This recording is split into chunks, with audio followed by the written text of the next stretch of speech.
నాకు ఇంకొకటి ఆశ్చర్యం అనిపించింది. యూరియా ఎవరిస్తే వాళ్ళు కోటేస్తారట. ఆయన 10 సంవత్సరాల మంత్రి. యూరియా తెలంగాణ ప్రభుత్వం నుంచి తయారు కాదు, యూరియా కేంద్ర ప్రభుత్వం ఆధీనంలో ఉన్నటువంటి మాట. ఇది ఉమ్మడి జాబితాలో ఉన్నటువంటిది కూడా కాదు, ఫెడరల్ సిస్టంలో. ఇది పూర్తిగా కేంద్ర రసాయనాల వ్యవహారాల శాఖ మంత్రి ఉంటాడు, రాష్ట్రాలలో ఉండరు. దీని పంపిణీ అంతా కూడా fertilizer government of India secretary online ద్వారా చేస్తూ ఉన్నాడు.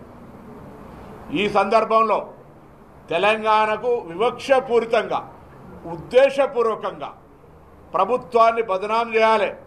ప్రభుత్వం ఒకవైపు ఉచిత మహిళలకు బస్సు, 200 యూనిట్ల ఉచిత విద్యుత్తు, ఆరోగ్యశ్రీ 5 నుంచి 10 లక్షల రూపాయలు, 3,500 ఇందిరమ్మ ఇండ్లు నియోజకవర్గానికి, రేషన్ కార్డులు, సన్న బియ్యం, 9 రోజుల్లోనే 9,000 రైతు భరోసా, 60,000 ఉద్యోగాలు, మెస్ ఛార్జీలు పిల్లలకు పెంచడం, అనేకమైనటువంటి కార్యక్రమాలు ఇచ్చే సందర్భంలో వాళ్ళకు ఉనికి లేక రైతాంగాన్ని నమస్తే తెలంగాణ పేపర్ ఎజెండా పెట్టుకొని టీఆర్ఎస్ నాయకులు వాళ్ళే కొంతమంది జమై చెప్పులు జమ చేసి కృత్రిమ కొరత పెట్టి రైతులను ప్యానిక్ క్రియేట్ చేసి ఇలా ఎవరైనా అయ్యో దొరకదట అంటే 4 బస్తాలు ఎక్కువ కొంటారు.